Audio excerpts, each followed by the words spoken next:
The main hall of the Galactic Academy sparkled under the light of 3 artificial suns. Students from 100 different worlds moved through the grand space. Some floated, some crawled, some walked on 2 legs, 4 legs, or even more. This was the most famous school in the known universe, where the brightest young minds came to learn. Professor Zorax entered the xenoanthropology classroom, his 6 eyes blinking in sequence as he surveyed his students. His gray skin shimmered slightly as he moved to the front of the room. "Today we begin our most important project of the year," he announced, his voice translator converting his natural clicks and whistles into standard galactic common. "Each group will study a primitive world and present their findings next week." In the back corner of the classroom, 4 students sat together. They were friends despite coming from different planets. Klex, with his blue skin and 4 arms, tapped his datapad excitedly. Next to him, Vilara's feathered head crest rose with interest. Droneth, whose crystalline body caught the light, leaned forward. Pax, the smallest of the group with green scales and large eyes, was already taking notes. "We should pick Earth," Klex suggested with a laugh. "Those humans are so funny with their simple technology and tiny spaceships." Vilara fluffed her feathers in amusement. "They only reached their moon about 300 years ago. Most species do that within their first 1,000 years of civilization. And they still haven't figured out proper faster-than-light travel," Droneth added, her crystal body chiming softly as she laughed. "They have those slow colony ships that take decades to reach nearby stars." Pax nodded. "Plus, they're so soft and squishy. No natural protection at all." The 4 friends raised their appendages when Professor Zorax asked for project choices. "We choose Earth," Klex announced proudly. Several other students laughed. Earth was considered one of the least interesting planets in the galaxy. Humans were allowed to send a few students to the academy each year, but everyone viewed this as charity to a developing species. Near the front of the room, Lisa Harris, the human teaching assistant, turned slightly at the mention of her homeworld. Her face remained calm, but her fingers tightened around her datapad. She was one of only 20 humans at the entire academy. With her brown hair pulled back and her simple uniform, she looked plain compared to the colorful alien students. Professor Zorax's upper eyes blinked with surprise. "An unusual choice, but acceptable. Remember that this project requires deep research beyond the standard civilization metrics. The Galactic Council's classification system is not the only way to measure a species' development." After class, Lisa approached the 4 students. "I heard you chose Earth for your project," she said with a small smile. "I'd be happy to help if you need any information." Klex waved 2 of his 4 arms dismissively. "Thanks, but we won't need much help. Earth is pretty simple to understand. Mostly farming, some basic industry, and those cute little space stations around your home planet," Vilara added, her voice friendly but condescending. Lisa nodded. "Of course, but sometimes appearances can be deceiving." As she walked away, Pax whispered, "She seems nice, even if her species is primitive." "All humans are nice," Droneth said. "They never had to evolve the tougher traits that most spacefaring races develop. Their planet is so gentle compared to most." In the Academy library, the 4 friends gathered around a large holographic display. Images of Earth appeared, showing cities, oceans, and forests. "Let's start with their technological development timeline," Droneth suggested, her practical nature taking over. Her crystal fingers tapped commands into the system. A timeline appeared, showing Earth's major developments. The aliens scrolled through it quickly, pointing out how long it took humans to discover electricity, build computers, and reach space. "Look at this," Klex laughed. "They spent thousands of years just figuring out basic medicine. My world had cured all diseases before we even reached space." Vilara zoomed in on images of human transportation. "They still use wheeled vehicles on the ground. How quaint." Pax, who was more thoughtful than the others, studied the timeline more carefully. "Wait, something seems odd here. Look at this section." He pointed to the period between Earth years 1900 and 2000. "They went from basic flight to landing on their moon in less than 70 Earth years. That's..." Actually quite fast. The others leaned in, suddenly curious. That can't be right, Klex said, frowning. Check the data again. Droneth ran the verification. The information is correct. They developed faster in that century than most species do in 500 years. The friends looked at each other, confused by this discovery. Vylara fluffed her feathers nervously. Maybe it's just an exception. Let's look at their biology next. The display changed to show human anatomy. The aliens studied the images with scientific curiosity. No natural armor, Klex noted. No claws or significant teeth, added Vylara. Limited vision spectrum, Droneth observed. Average strength for their size, said Pax. Klex laughed again. See? Nothing special. How did they even survive to develop civilization? As they continued their research, Lisa walked by with another human, a tall man named Jack Miller. She slowed as she passed their table, listening to their conversation. Did you know humans can only survive in a very narrow temperature range? Vylara was saying. Anything below freezing or above 40 degrees Celsius can kill them without protection. And they need constant water and food, added Droneth. They can die from dehydration in just days. Jack looked like he wanted to say something, but Lisa touched his arm and shook her head slightly. They walked away, speaking quietly to each other. Protocol 7 is still in effect, Jack whispered. We shouldn't interfere with their research. Lisa nodded. Don't worry, this project is perfect. They'll discover the truth on their own if they dig deep enough. And if they don't? Jack asked. Lisa's smile held a secret. Then they'll continue, thinking we're harmless, which has worked well for us so far. Back at the research table, the alien students were planning their next steps. We should interview Lisa, suggested Pax. Get a first-hand perspective. Good idea, agreed Klex, though I doubt she'll tell us anything we don't already know. As they packed up their materials, Professor Zorax approached their table. How is the research progressing? He asked. Very well, Droneth answered. Earth is exactly what we expected, a developing world with a young species. Professor Zorax's 6 eyes blinked in an unusual pattern. Remember what I said in class. Look beyond the obvious classifications. The Galactic Council's system of measuring civilizations is based on specific metrics, but those metrics don't always tell the full story. What do you mean? Asked Vylara. Just keep an open mind, the professor replied. You might be surprised by what you find. He walked away, leaving the 4 friends looking puzzled. What was that about? Klex wondered. No idea, said Droneth. But we have plenty of time to figure it out before our presentation. Little did they know that their simple research project was about to lead them to discoveries that would change their understanding of humans forever. And in the shadows of the Academy, Lisa Harris smiled, knowing that the truth about Earth was finally about to be revealed. The next day, the 4 alien students met in the Academy's data center. This vast room contained direct connections to the galactic archives, where information from millions of worlds was stored. They had reserved a private research pod for their Earth project. I've been thinking about what Professor Zorax said, Pax mentioned as they settled in. Maybe we should look deeper into Earth's history. Klex waved his upper arms dismissively. What's there to look deeper into?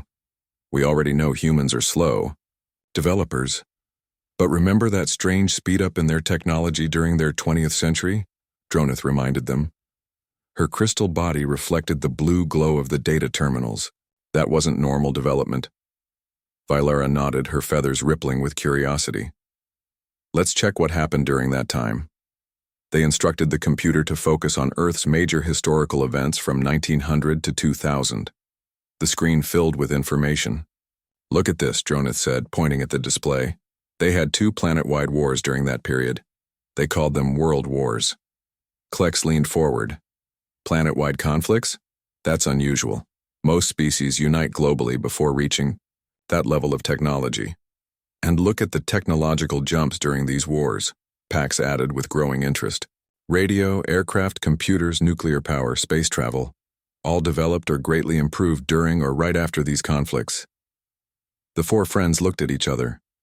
This didn't match what they had been taught about normal species development. Let's see. Talk to Lisa, Valara suggested. She might explain this better. They found Lisa in the xenobiology lab helping younger students with their assignments. She smiled when they approached. We have some questions about Earth's history, Dronith began. We found that humans had global wars that seemed to speed up their technological development.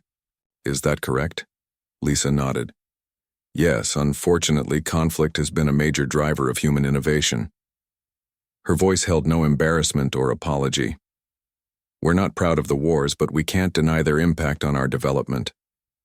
But most species develop technology through cooperation, not conflict, Klex pointed out. Humans can be very cooperative, Lisa replied, but we can also be very competitive. Sometimes that competition becomes extreme. Can we access more detailed Earth historical archives? Pax asked. The galactic archives seem to have limited information. Lisa hesitated for just a moment. I can give you access to Earth's historical database. It's more comprehensive than what the Galactic Council maintains. Later, in their research pod, the aliens connected to Earth's database using Lisa's access codes. The sheer volume of information surprised them. This is strange, Valara said, after several hours of research. Earth's environment is much more extreme than I thought. Look at their temperature ranges. Some places go from below freezing to over 40 degrees in a single year. And the gravity is surprisingly strong compared to most inhabited worlds, Dronith noted. About 20% stronger than the galactic average for homeworlds. Pax was studying Earth's natural history. Their planet had mass extinction events, 5 major ones before humans even evolved. Most habitable planets don't experience such upheavals. Klex had been unusually quiet. He was reviewing information about human biology and survival capabilities. Did you know humans can survive losing entire limbs? Or that they can go days without water and weeks without food? Or that they can recover from massive blood loss? The others gathered around his screen. That can't be right, Valara said. Check the data again. I did, Klex replied. Multiple times. Humans are incredibly hard to kill compared to most species. They can live through injuries that would be fatal to any of us. They spent the rest of the day digging deeper into Earth's history and human capabilities. Each new discovery raised more questions. That evening, they saw Lisa talking with Jack. In the Academy dining hall, they decided to join them. We've been researching Earth all day, Dronith said as they sat down. There are some things that don't make sense. Lisa looked interested. Like what? Like how humans can survive in almost any environment on their planet, Valara replied. From frozen wastelands to burning deserts. Or how you fought wars with weapons that should have destroyed your civilization, added Klex. Lisa and Jack exchanged a quick glance. We adapt, Jack said simply. It's what humans do best. But the galactic classification system rates Earth as a Category 3 world, Pax pointed out. That's barely above pre-spaceflight civilization. Lisa smiled. The Galactic Council uses very specific metrics for their classifications. Technology type, energy usage, space presence. They don't measure everything. What don't they measure? Dronith asked. You'll have to figure that out yourselves, Lisa replied. It's your research project after all. After dinner, the aliens returned to their dormitory, their minds buzzing with new questions.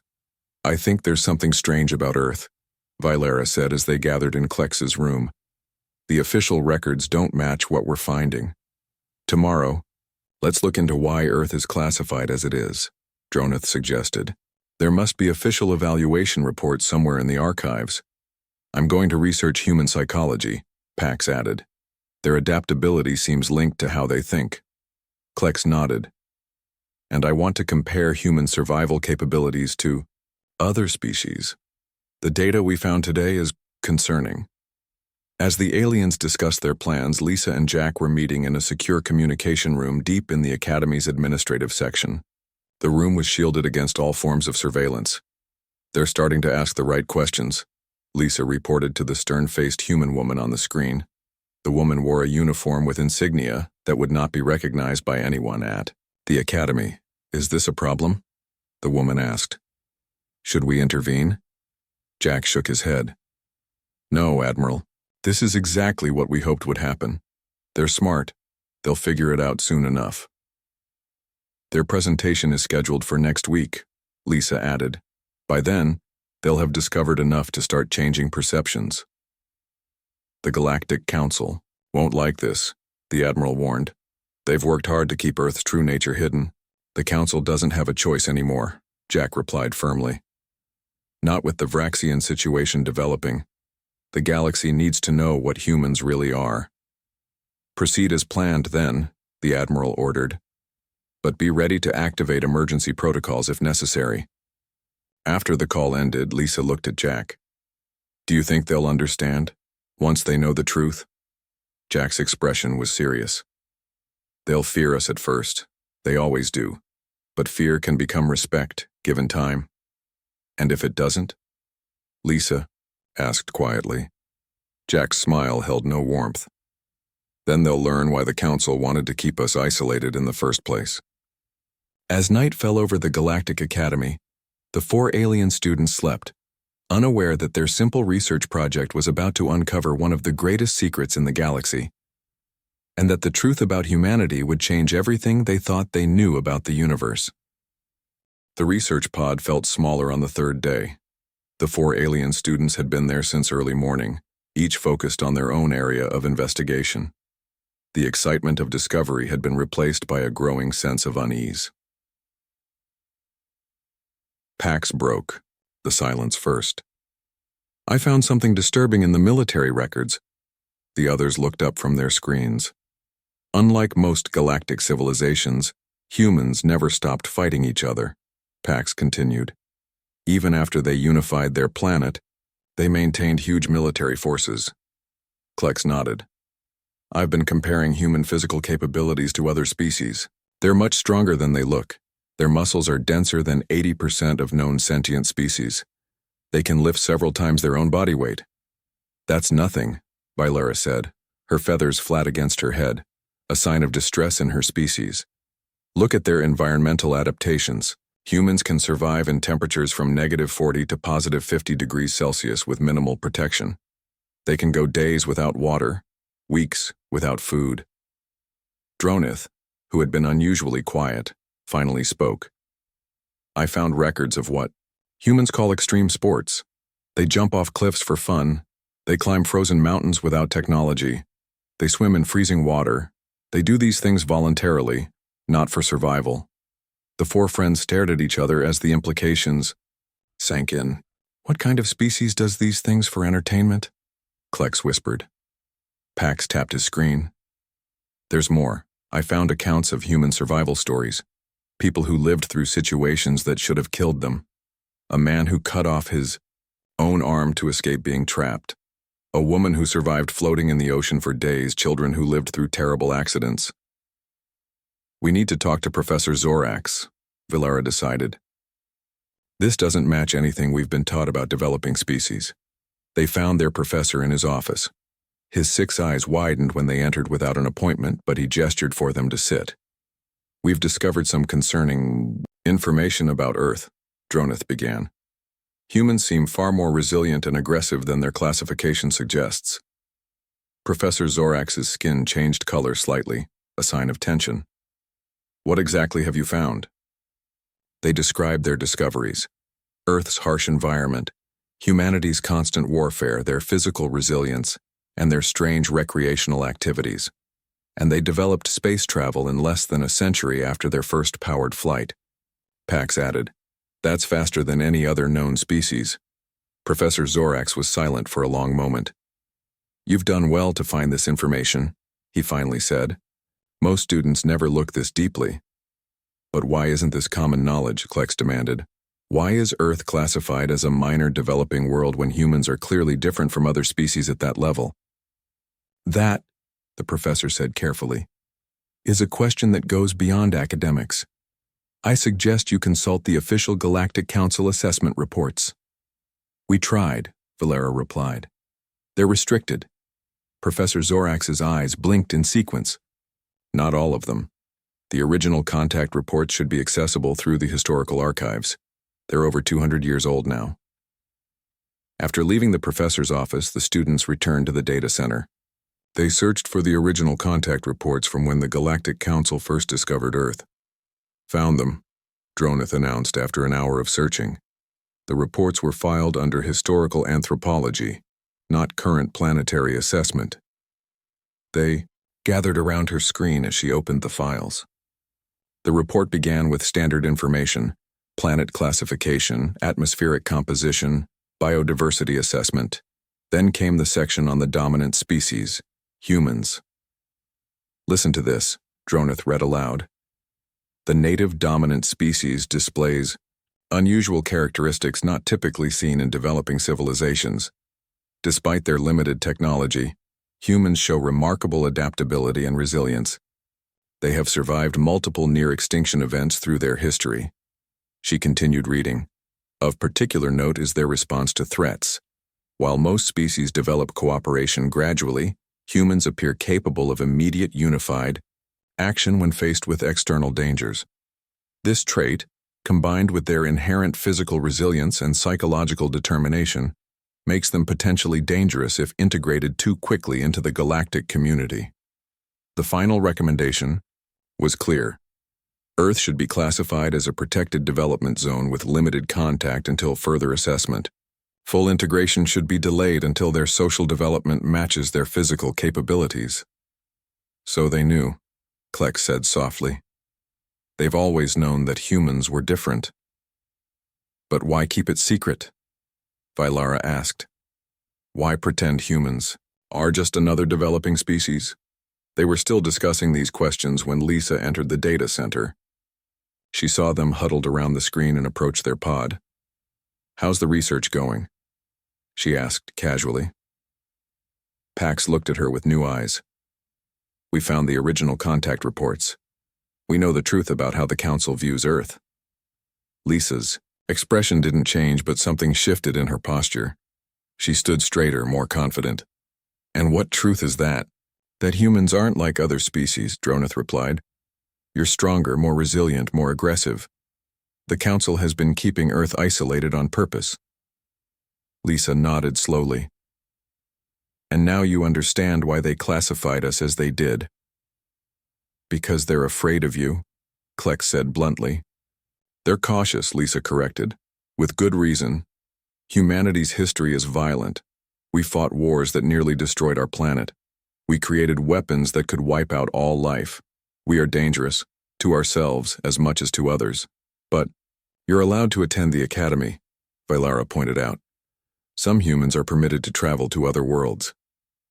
Under strict supervision, Lisa said, and only those of us who pass extensive psychological screening. The Council watches us closely. Pax looked thoughtful. There's more to this story, isn't there? The reports we found are old. Things must have changed since then. Lisa studied them for a long moment. You're right. The situation is evolving, but that's not something I can discuss here. She glanced around the data center meaningfully. Where can we talk? Droneth asked.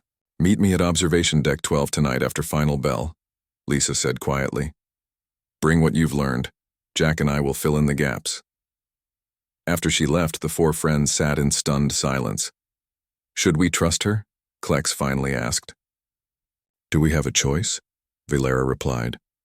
We've come this far. I want to know the whole truth. Droneth nodded. This is about more than our project now. Something bigger is happening. That evening, as they prepared to meet Lisa, Pax accessed one final document, a recent Galactic Council security bulletin. What he read made his blood run cold. The Vraxian Armada has broken through the outer defense grid, he told the others. They destroyed 3 Council worlds last week. The reports were suppressed to prevent panic.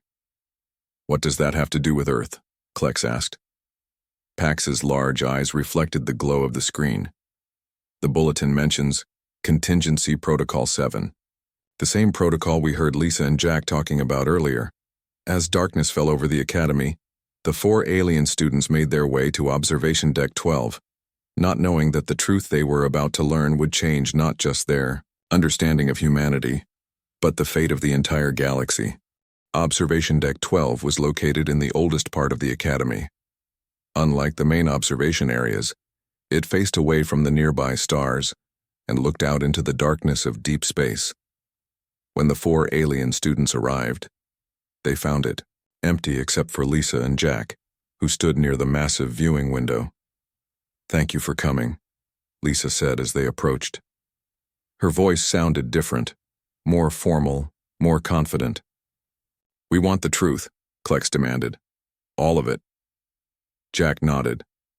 "That's why we're here, but first we need to be sure we're not overheard." He pressed a small device on his wrist.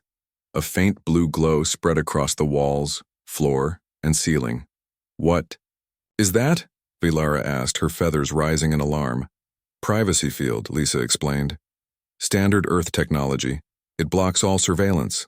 Dronith's crystal body glinted in the blue light. "Earth technology? But Earth is supposed to be centuries behind the galactic standard." Lisa smiled. "That's the first lie you've been told. Earth is not behind. In many ways, we're far ahead." "What do you mean?" Pax asked. Jack gestured to the large window. "What do you see out there?" The alien students looked out at the stars. "Nothing unusual," Klex replied after a moment. "Just empty space." "Look again," Jack said, touching his wrist. Device again. Suddenly the view changed. Where there had been empty space now hung a massive vessel. It was sleek and dark, much larger than any ship they had seen before. "That's an Earth ship," Lisa said. "The EDS Nightingale.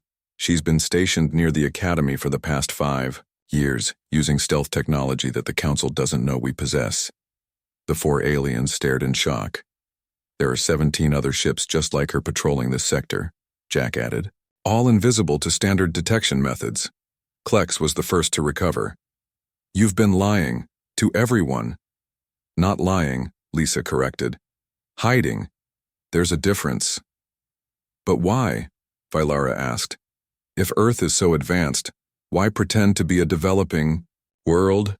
Lisa and Jack exchanged glances. Then Lisa sighed. "It's time they knew. Show them the files." Jack took out a data device and projected a series of images into the air. The first showed a planet being destroyed, its surface cracking apart as energy beams struck it from orbit. 212 years ago, when the Galactic Council first discovered Earth, they sent observers to study us secretly, Lisa explained.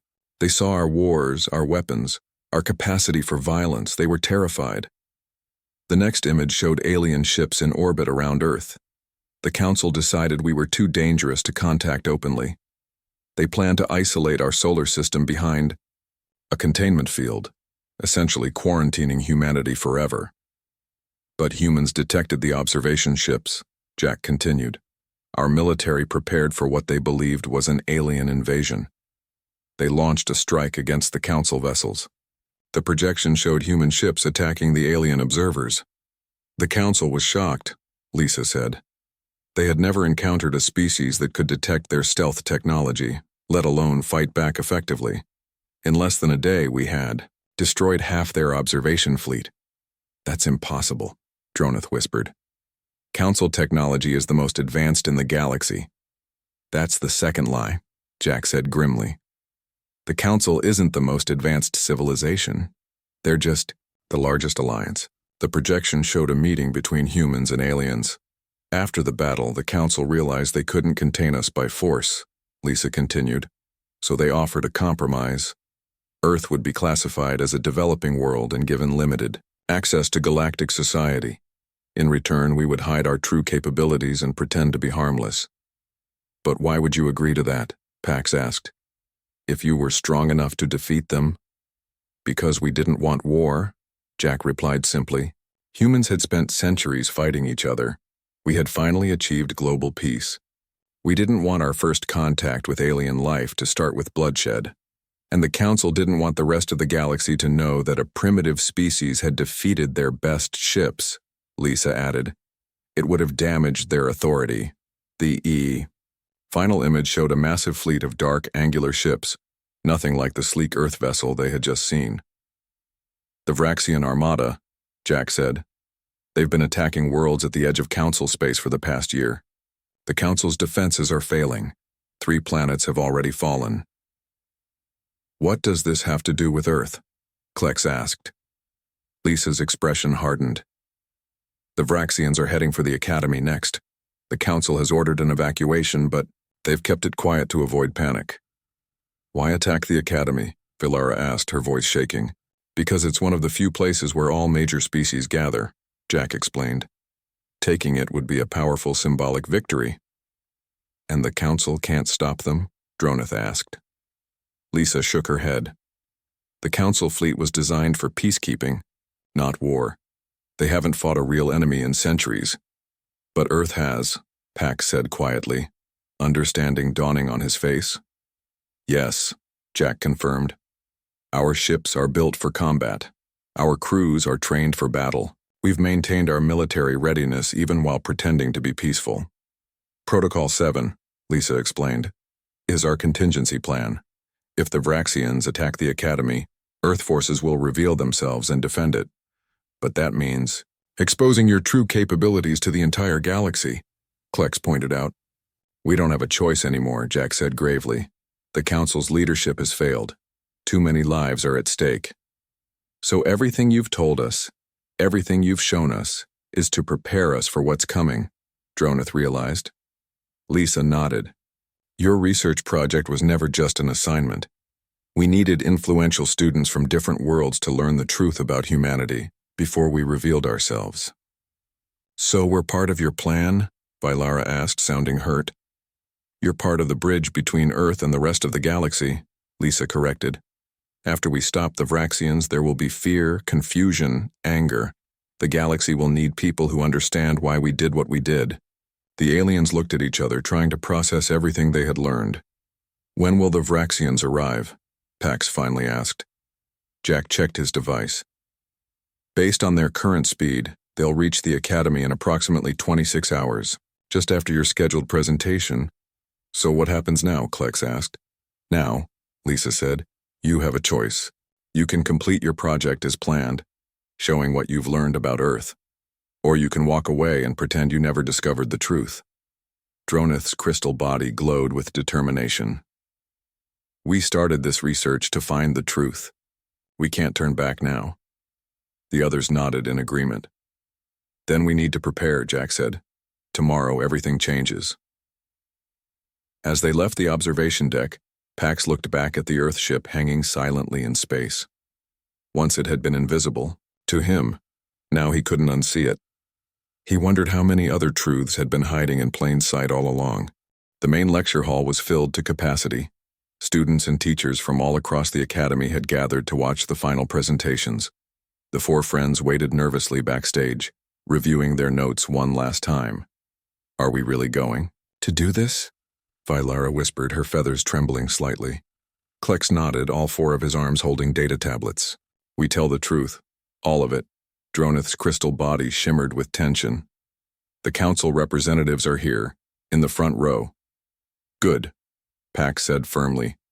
They need to hear this most of all. From their position, they could see Lisa and Jack standing at the back of the hall. Lisa gave them a small nod of encouragement. Professor Zorak stepped onto the stage. Our next presentation will be on Earth, by Klex, Valara, Droneth, and Pax. The audience gave polite applause as the 4 students walked onto the stage. Some younger students snickered. Everyone knew Earth was an unimportant developing world. Klex stepped forward first. We chose Earth for our project because we thought it would be simple. We were wrong. The room grew quiet as he described their initial research and how they discovered humanity's unusual development pattern. Valara followed, explaining Earth's harsh environmental conditions and how they shaped human evolution. Humans didn't evolve on a gentle world, she explained. They evolved on what many species would consider a death world: extreme temperatures, powerful predators, constant natural disasters. Droneth continued, describing human physical capabilities. Their bodies are built to survive. They can lose limbs and live. They can go without water for days. Their bones can break and heal stronger than before. Pax was about to begin the section on human psychology when a loud alarm cut through the air. Red warning lights flashed across the ceiling. "Attention all Academy personnel," a voice announced over the speakers. "This is not a drill. Hostile forces have entered the system. Proceed to evacuation areas immediately." Panic erupted in the lecture hall. Students of various species rushed toward the exits. The council representatives stood up shouting for order, but no one listened. Professor Zorax hurried onto the stage. "Everyone must proceed calmly to the escape pods," he urged. "The Academy defense systems will protect us until a massive explosion rocked the building, cutting off his words. The lights flickered and died, leaving only the red emergency beacons. Through the large windows of the lecture hall, they could see distant flashes of light in space. Weapons fire. The Vraxian armada had arrived. "They're early," Droneth said, her voice tight with fear. Another explosion hit closer, sending tremors through the floor. Part of the ceiling collapsed at the far end of the room, trapping several students. In the chaos, Lisa and Jack pushed their way to the stage. They no longer looked like simple teaching assistants. They moved with the confidence and precision of trained soldiers. "Professor," Lisa called out, "we need to coordinate the evacuation. The main routes will be compromised." Professor Zorax stared at her in confusion. "How do you know?" "There's no time," Jack interrupted. He touched his wrist device and his academy uniform transformed, revealing a dark military outfit with Earth insignia. "We have ships standing by, but we need to move now." The professor's 6 eyes blinked rapidly in surprise. "You're not just students, are you?" "No," Lisa replied, her own uniform now visible. "Earth Special Forces. We've been stationed here for years preparing for this." She turned to the 4 alien students. "Help us evacuate the younger ones. Get them to the North Landing Bay. We have shuttles waiting." The friends didn't hesitate. They sprang into action, helping to organize the terrified. "Students, follow us," Klex called out, using all 4 arms to guide people toward the exit. "Stay together. Move quickly, but don't run." Outside the lecture hall, the academy was in chaos. Smoke filled some corridors. Emergency lights cast eerie shadows. In the distance, they could hear more explosions. As they led a group of younger students through the corridors, they passed a window with a view of space. The sight made them stop in amazement. Where there had been empty space the day before, now dozens of Earth vessels had appeared. The sleek dark ships were engaging the angular Vraxian vessels. Despite being outnumbered, the Earth ships moved with incredible speed and precision. "They're defending the Academy," Pax said in wonder. Over the next hour, they worked with Lisa, Jack, and other revealed Earth personnel to evacuate the Academy. The humans moved with practiced efficiency, calmly directing frightened aliens and fighting through damaged areas when necessary. In the North Landing Bay, Earth shuttles waited to transport everyone to safety. The 4 friends helped load the last group of young students onto a shuttle when a massive explosion rocked the entire bay. Part of the ceiling collapsed, blocking the exit. 6 Vraxian soldiers entered through a breach in the wall. They were tall, armored figures with 4 arms similar to Klex's species, but with hard exoskeletons and glowing red eyes. They carried energy weapons unlike anything the students had seen before. "Surrender," one of them demanded in harsh Galactic. Common Lisa and Jack stepped forward, placing themselves between the Vraxians and the children. "Get the shuttle airborne," Lisa ordered the pilot. "We'll hold them here." "But you'll be trapped," Vylara protested. Jack smiled grimly. "We're never trapped." The 2 humans moved with blinding speed. They drew weapons that seemed to appear from nowhere and fired at the Vraxians with deadly accuracy. The alien invaders fell back, clearly surprised by the resistance. "Go!" Lisa shouted to the friends. "Get on the shuttle!" Klex hesitated, then grabbed Vylara and Pax, pulling them toward the shuttle. Droneth followed. As the shuttle lifted off, they watched through the viewport as Lisa and Jack continued to fight, moving faster than seemed possible, driving the Vraxians back despite being outnumbered. The shuttle broke through the academies, damaged shields, and headed toward a large Earth vessel waiting nearby. Through the viewports, they could see the battle raging around them. Earth ships engaged the Vraxian vessels, their advanced weapons cutting through enemy shields. On the command deck of the Earthship, a stern woman in a uniform with Admiral insignia greeted them. "I'm Admiral Chen. Welcome aboard the EDS Defender, Professor." Zorax, who had joined them on the shuttle, stared at the command center in shock. The technology was clearly far beyond what Earth was supposed to possess. "You've been hiding this all along," he said. The Council failed to protect the galaxy." Admiral Chen interrupted. "We're doing what they couldn't." On the main screen, they watched as Earth forces systematically dismantled the Vraxian fleet. Ships that had terrorized the Galactic Council for months were being destroyed or forced to retreat. "It's over," Admiral Chen said as the last enemy ships fled. "The Academy is secure." She turned to the 4 alien students. "I understand you've been researching Earth." Klex nodded, still processing everything he had seen. "We were going to present our findings today." The Admiral smiled. "Well, now you have even more to report. The truth about Earth is finally out in the open." Pax looked at the command center, at the humans efficiently running the advanced ship. "Why did you hide for so long?" "Because we knew how the galaxy would react to us," the Admiral replied. "Humans have always been warriors. We fought wars that nearly destroyed our planet. We built weapons that could end all life. We didn't want to bring that violence to the stars." "But today you did," Droneth observed. "Today we had no choice," Admiral Chen said. "Sometimes peace must be defended." As they looked out at the stars, Klex remembered how they had laughed at Earth just days ago, how they had mocked humans as primitive and weak. Now they knew the truth. Humans weren't weak. They were the most dangerous species in the galaxy, and today that danger had saved them all.